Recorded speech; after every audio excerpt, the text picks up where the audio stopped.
Aliganj, which is located the capital of UP on 22 June 2026 fire incident. और इस fire incident में 15 से ज़्यादा स्टूडेंट ऑन द स्पॉट उस फायर ट्रेजेडी में डेथ हो जाती है। स्टूडेंट के पास कोई ऑप्शन ही नहीं था कि वो बाहर निकल सके। इसी बड़ी बड़ी मल्टी स्टोरी बिल्डिंग्स में हमेशा हमारे रूल्स और रेगुलेशंस में बहुत सारे नॉर्म्स दिए गए हैं कि कोई भी मल्टी स्टोरी बिल्डिंग्स बनी है वहाँ पे सारे बाहर निकलने से लेकर खिड़कियाँ से लेकर सब कुछ प्रिकॉशंस के साथ बनाई दी जाती है। लेकिन पता नहीं हमारे देश के सिस्टम्स में क्या कमियां हैं जो इन सारे नॉर्म्स को फुलफिल नहीं करते हैं और इसे मल्टी स्टोरी बिल्डिंग कंस्ट्रक्शंस के लिए अलाउ कर देते हैं। और हर साल ऐसे ही कई स्टूडेंट्स अपनी जिंदगी आग की बलिया चढ़ जाते हैं और अपने परिवार और सारे सपने आग में चढ़ जाते हैं। ये कहानी है उत्तर प्रदेश की 22 जून 2024 की। इसमें किसकी गलती निकाले यार? स्टूडेंट की गलती निकाले, कोचिंग ऑनर्स की गलती निकाले।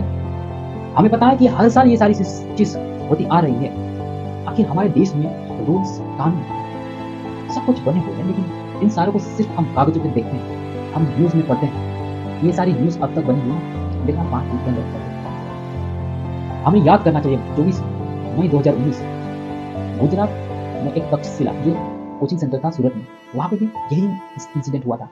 स्टूडेंट अपनी जान बचाने के लिए बड़ी बड़ी बिल्डिंग्स के ऊपर से कूदे, उनको कोई डर नहीं, सिर्फ जान बचाने के लिए। वहां पे भी 22 से ज्यादा स्टूडेंट ने अपनी जान गंवाई। या कौन जिम्मेदार है यार? कुछ सिस्टम्स में कमियां हैं तो हमें रिफॉर्म्स क्यों नहीं लाते हैं? मतलब लाना चाहिए ना।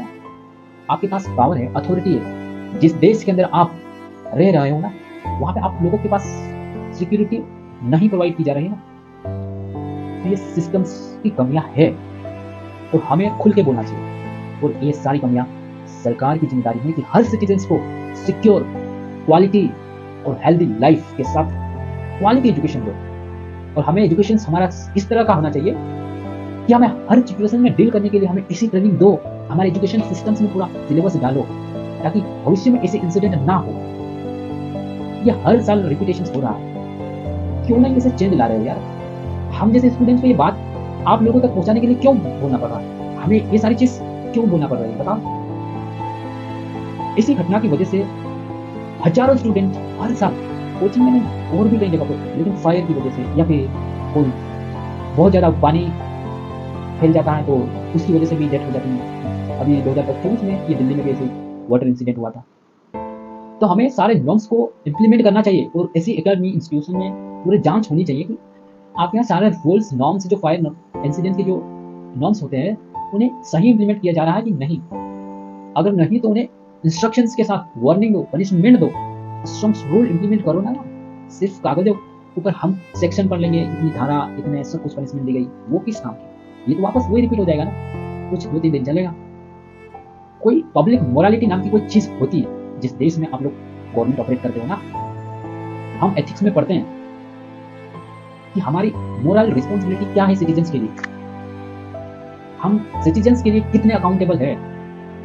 अगर आप लोग सिस्टम्स के ऊपर बैठे हैं ना, तो आपकी जिम्मेदारी है, आपकी पब्लिक मोरालिटी है कि आप देश के हर नागरिक को सिक्योर, सेफ्टी और हर प्रकार की फैसिलिटी जो बेसिक एक इंसान के जीवन के लिए जरूरत होती है, वो आप लोगों को सिक्योर करने की जिम्मेदारी आपके पास है ना।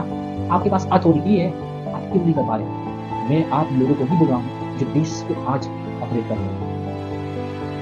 अगर आपके पास ऐसे आइडिया नहीं है तो लोग, बहुत सारे बुद्धिजीवी हमारे देश के अंदर पढ़े लिखे लोग जो दुनिया भर के सारे किताबों को पढ़ के बैठे हैं, इनसे जानकारी लो। तो दूसरे देश के जो जितने भी अच्छी अच्छी जानकारी है और वो इम्प्लीमेंट करो, वहां से सीख के इम्प्लीमेंट करो। अगर हमारे देश में कमियां पड़ रही है